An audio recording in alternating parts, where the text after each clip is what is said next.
उसकी एक बेटी थी जिसका नाम उसने पिंकी रखा था। कालू कौआ जंगल से लकड़ी काटता और घोड़ा गाड़ी में लेकर उसे शहर बेचने जाता था। एक दिन कालू कौआ अपने घर में आराम कर रहा था, तभी उसे सूचना सुनाई देती है। सुनो सुनो जंगल के पक्षियों सुनो, इस जंगल के मुखिया ने ये आदेश दिया है कि आज के बाद से इस जंगल में कोई भी पेड़ नहीं काटेगा। इस जंगल को पर्यटन स्थल बनाया जाएगा और जो कोई भी मुखिया के आदेश को नहीं मानेगा उसे कठोर दंड दिया जाएगा। सुनो सुनो। इस सूचना को सुनते ही कालू कौवे के होश उड़ जाते हैं। सारे पक्षी अपने अपने घोंसले से बाहर निकलते हैं। अरे बंटी भैया, ये पर्यटन क्या होता है? तुम्हें नहीं पता? पर्यटन का मतलब होता है घूमने फिरने की जगह। अब दूर दूर से पक्षी इस जंगल में घूमने आएंगे। ये तो बहुत अच्छी बात है बंटी। अब हमारे जंगल को बहुत फायदा होगा। यहाँ के पक्षियों की आमदनी बढ़ जाएगी। लेकिन मेरा धंधा तो चौपट हो जाएगा। मेरा तो लकड़ी काटने और बेचने का काम है। हमारे बाल बच्चे तो भूखे मर जाएंगे। दोनों पति पत्नी दुखी मन से अपने घोंसले के अंदर चले जाते हैं। अब क्या होगा जी? अभी तो आपने कुछ ही दिनों पहले कर्जा लेकर घोड़ा गाड़ी खरीदा था। अभी तो इसका कर्ज भी आपने चुकाया नहीं। अब आप क्या करेंगे जी? आपको तो कोई दूसरा काम भी करने नहीं आता। अब हम लोग कर भी क्या सकते हैं? टुनटुनी तू चिंता मत कर, भगवान एक रास्ता बंद करता है तो दूसरा रास्ता खोल देता है। इस तरह कई दिन गुजर जाते हैं। अब कालू कौवे के पास कोई काम नहीं था। उसने अपना घोड़ा गाड़ी अपने घर के पास ही खड़ा कर दिया था। एक दिन शहर के कुछ पक्षी उस जंगल में घूमने के लिए आते हैं। अरे वाह, ये जंगल कितना सुंदर है। आज तक हम लोगों को इसके बारे में पता ही नहीं था। यहाँ का दृश्य देखकर तो आनंद आ गया। लेकिन यहाँ एक ही कमी है, यहाँ घूमने फिरने के लिए कोई गाड़ियों की व्यवस्था नहीं है। उन टूरिस्ट की ये सारी बातें टुनटुनी चिड़िया अपने घर के बाहर खड़ी होकर सुन रही थी। वो जल्दी जल्दी कालू के पास जाती है। सुनते हो जी, हमारे जंगल में बाहर के जो पक्षी घूमने के लिए आ रहे हैं, उन्हें गाड़ी की सुविधा नहीं मिल रही है। इसके लिए वो पक्षी बहुत परेशान हो रहे हैं। क्या आप उनके लिए कोई व्यवस्था कर सकते हैं? मैं क्या कर सकता हूँ टुनटुनी? अपने पास तो एक ही घोड़ा गाड़ी था, वो भी आजकल पड़ा है। आप ऐसा क्यों नहीं करते? अपनी घोड़ा गाड़ी की मरम्मत करवा लीजिए और फिर पक्षियों को उसी से पूरे जंगल में घुमाइए। कालू को टुनटुनी का ये आइडिया पसंद आ जाता है। वो अगले दिन ही अपनी घोड़ा गाड़ी की मरम्मत करता है और पक्षियों को फिर उससे पूरे जंगल में घुमाने लगता है। इस तरह कालू कौवे की आमदनी बढ़ जाती है। ये सब देखकर कालू कौवे का पड़ोसी चील जलने लगता है। एक रात जब सभी सो रहे थे, तब चील कालू कौवे की घोड़ा गाड़ी को पूरी तरह से बर्बाद कर देता है और उसका घोंसला भी तोड़ देता है। अंधेरा होने के कारण कोई भी चील को देख नहीं पाता। हमने किसी का क्या बिगाड़ा था जो किसी ने हमारे घर को तोड़ दिया और हमारे घोड़ा गाड़ी को भी।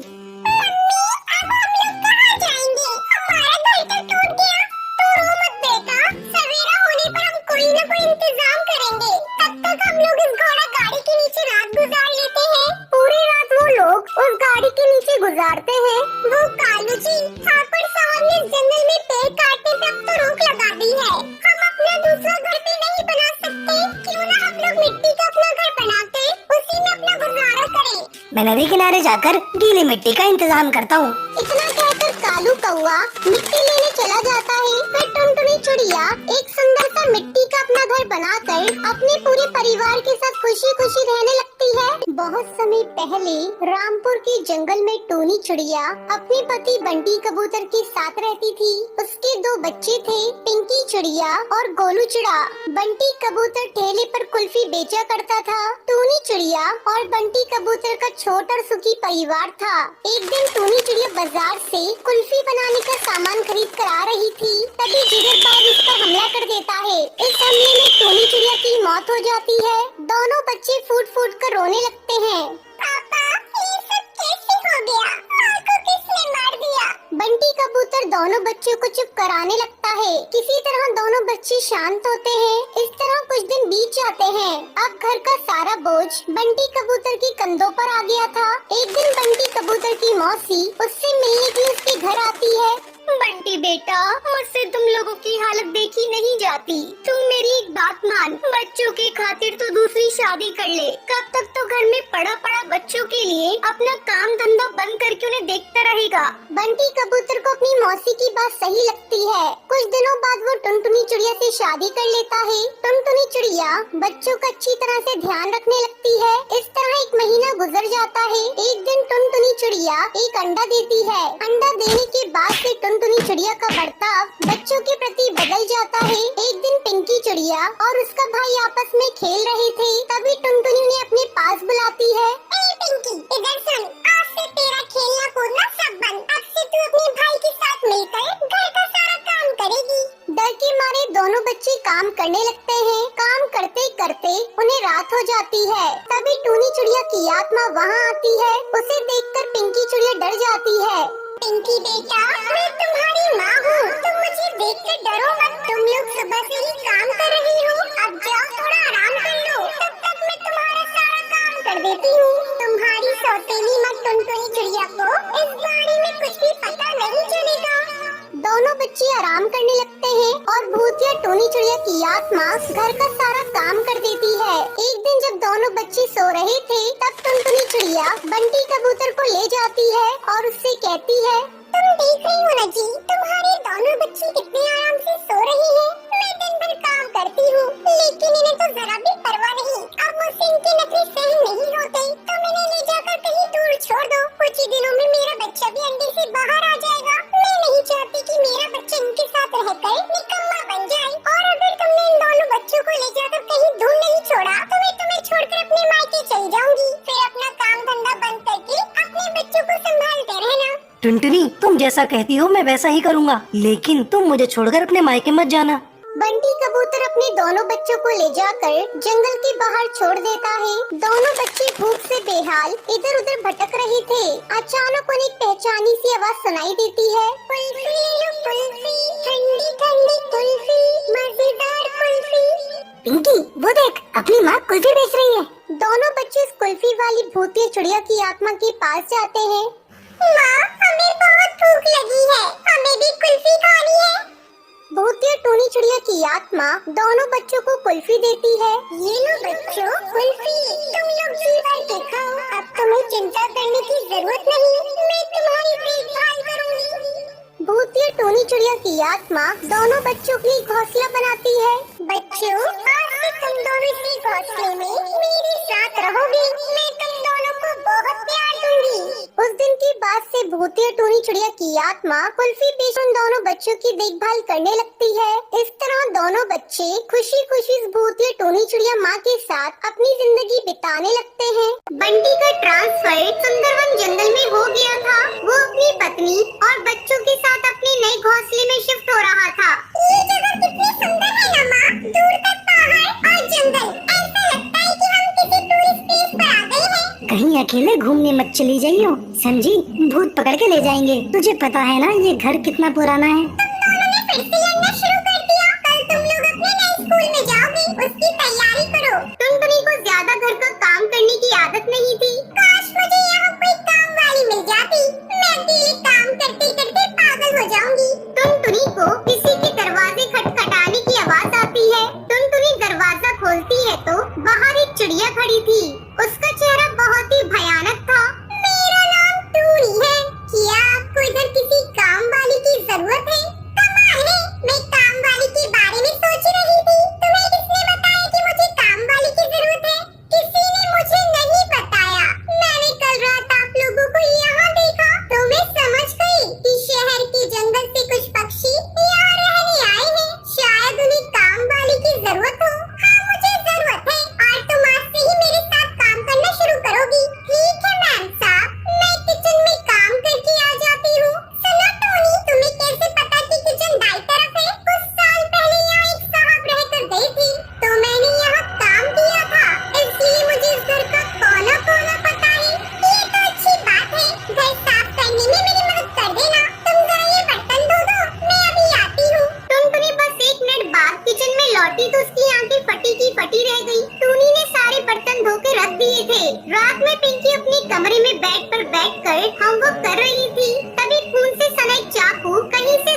गिरा। पिंकी बेड से उतरकर बेड के नीचे देखती है। बेड के नीचे टूनी चिड़िया की लाश पड़ी हुई थी।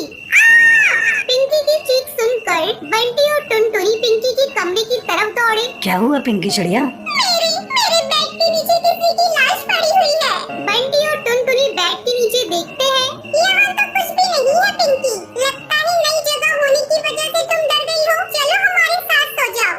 एक दिन गोलू स्कूल से लौटा तो घर पर टूनी के अलावा कोई नहीं था। आंटी जी, मुझे बहुत भूख लग रही है, मेरे लिए एक ऑमलेट बना दो ना प्लीज। ठीक है, तुम अपने कमरे में जाओ, मैं लेकर आती हूँ। गोलू देखता है कि बिना सर की टूनी चिड़िया अपना भयानक खून से सना सर प्लेट में रखकर कमरे की तरफ आ रही है। कुछ देर बाद टुनटुनी बाजार से घर लौटी।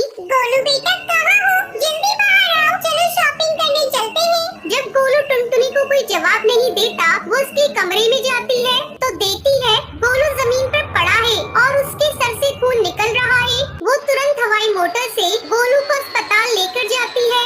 डॉक्टर गोलू का ट्रीटमेंट करते हैं। ये सब क्या हो रहा है? उधर बंटी ड्यूटी से घर वापस लौटा तो भूतिया टूनी चिड़िया की आत्मा अपने असली रूप में घर पर थी। अरे टूनी, तुम्हारी मालकिन और बच्चे कहाँ हैं? साहब जी, मालकिन तो गोलू को लेकर अस्पताल गई है। इस घर में आपकी और मेरे अलावा कोई और नहीं है। अब आपको मुझसे कौन बचाएगा साहब जी? आज का शिकार आप है मेरे। मैं आपको नहीं छोड़ूंगी, मार दूंगी। बंटी डर जाता है और घबराते हुए बोलता है, ये तुम क्या बोल रही हो? पागल हो गई हो? भूत भूत, भागो यहाँ से। वही भूतिया टूनी चिड़िया की आत्मा बंटी पर हमला कर देती है। उधर दूसरी तरफ टुनटुनी वापस घर आ रही थी, तभी उसकी पड़ोसन बबली कबूतरी वहाँ पर मिल जाती है। अरे टुनटुनी बहन, कैसी हो? बच्चे वगैरह कैसे हैं तुम्हारे? क्या बताऊं बबली बहन, जब से हम नए घर में रह रहे हैं, जब से कुछ न कुछ गड़बड़ हो रही है। मेरे बच्चे डर रहे हैं। वो तो मेरे घर में काम करने वाली टूनी है, जो मेरे घर को संभाले हुए है। बड़ी तेजी से काम करती है, आप उसे जानती होगी। क्या कहा टूनी? लेकिन टूनी तो 20 साल पहले मर चुकी है। 20 साल पहले एक साहब इस घर में रहते थे। उनकी अपनी बीवी से आए दिन लड़ाई होती थी। टूनी उन साहब के यहाँ काम करती थी। टूनी को साहब से प्रेम हो गया। शायद वो साहब भी टूनी से प्रेम करता था। जब ये बात साहब की बीवी को पता लगी तो बीवी ने एक दिन टूनी की हत्या कर दी। टूनी गरीब थी, इसलिए उसकी तरफ से किसी ने आवाज नहीं उठाई। उसकी आत्मा आज भी इस घर में भटकती है जिसमें तुम रह रही हो। टुनटुनी तेजी से अपने घर की तरफ जाती है, तभी बंटी घायल होकर लड़खड़ाता हुआ वहाँ पर आता है। टुनटुनी और बंटी अपने बच्चों को लेकर उस घर से दूर चले जाते हैं। जाने से पहले वो दरवाजे पे एक पोस्टर लगा जाते हैं। पोस्टर पर लिखा है, इस घर में भूतिया टूनी चिड़िया की आत्मा रहती है, कृपया इस घर में प्रवेश ना करें। एक जंगल में रानी चिड़िया अपने पति बंटी कबूतर के साथ रहती थी। एक दिन वो उससे बोलती है, बंटी कबूतर, तुम्हें पता है आज क्या खास दिन है? हाँ रानी चिड़िया, मुझे पता है। आज हमारी शादी की 5वीं सालगिरह है। हैप्पी एनिवर्सरी रानी चिड़िया। आज शाम को हम दोनों एक साथ अपनी शादी की सालगिरह का सेलिब्रेशन करेंगे, इसलिए मैंने सोचा है मैं माँ को सुंदरवन जंगल से ले आता हूँ। वो भी हमारी खुशियों में शामिल हो जाएंगी तो अच्छा रहेगा। हाँ बंटी कबूतर, तुम बिल्कुल ठीक कह रही हो। ये कहकर बंटी कबूतर वहाँ से सुंदरवन जंगल के लिए निकल जाता है। तभी एक जिगरबाज उस पर हमला कर देता है। बेचारे बंटी कबूतर की वही मौत हो जाती है। जब ये खबर रानी चिड़िया और बबली कबूतरी को पता चलती है तो वो बहुत रोती है। रानी चिड़िया, तुम रो मत। बेटा, तुम्हारे रोने से बंटी कबूतर वापस नहीं आएगा। मेरी ही गलती है, वो मुझे ही लेने के लिए आ रहा था। काश मैं जिद नहीं करती तो आज मेरा बेटा जिंदा होता। रानी चिड़िया रोते हुए बबली कबूतरी से कहती है,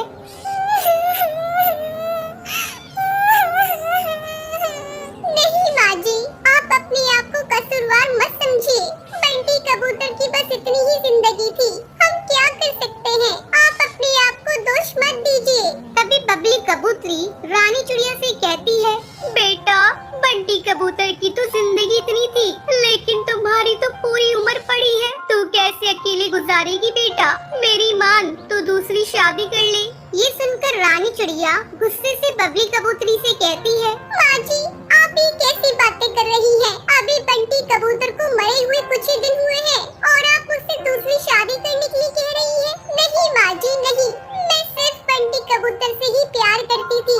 आगे से आप मुझसे कभी भी इस बारे में बात मत कीजिएगा। ये कहकर रानी चिड़िया वहाँ से चली जाती है। ऐसे ही काफी साल गुजर जाते हैं। रानी चिड़िया बहुत उदास रहने लगती है। एक दिन बबली कबूतरी की पड़ोसन हरी तोती वहाँ आती है। बबली कबूतरी, आप रानी चिड़िया की दूसरी शादी क्यों नहीं कर देती? कब तक वो अकेली जिंदगी गुजारेगी? हरी तोती, मैंने तो कई बार उससे इस बारे में बात करने की कोशिश की है, लेकिन वो मेरी एक नहीं सुनती। बेचारी बबली कबूतरी रानी चिड़िया की फिक्र में बीमार पड़ जाती है। हरी काकी रानी चिड़िया से कहती है, रानी चिड़िया, बबली कबूतरी की तबीयत ठीक करना तुम्हारे हाथ में है। तुम जानती हो उन्हें क्या चाहिए। बस मैं अपनी सहेली बबली कबूतरी को खोना नहीं चाहती। ये सुनकर रानी चिड़िया बबली कबूतरी से कहती है, माँ जी, मैं दूसरी शादी करने के लिए तैयार हूँ। ये सुनकर बबली कबूतरी बहुत खुश हो जाती है और रानी चिड़िया के लिए रिश्ता ढूंढना शुरू करती है। उसे टुन्नू चिड़ा का रिश्ता मिलता है। वो बहुत ही ज्यादा समझदार और सुलझा हुआ नेक दिल का चिड़ा था। बबली कबूतरी रानी चिड़िया की शादी टुन्नू चिड़ा से तय कर देती है। कुछ ही दिनों में उन दोनों की शादी हो जाती है। विदाई के समय, बेटा, मेरी बहू रानी चिड़िया। माँ जी, आप परेशान मत होइए। मैं आपके बेटे जैसा हूँ ना। मैं जानता हूँ मैं बंटी कबूतर की जगह नहीं ले सकता, लेकिन आपको उसके जैसा प्यार जरूर कर सकता हूँ। रानी चिड़िया ये सुन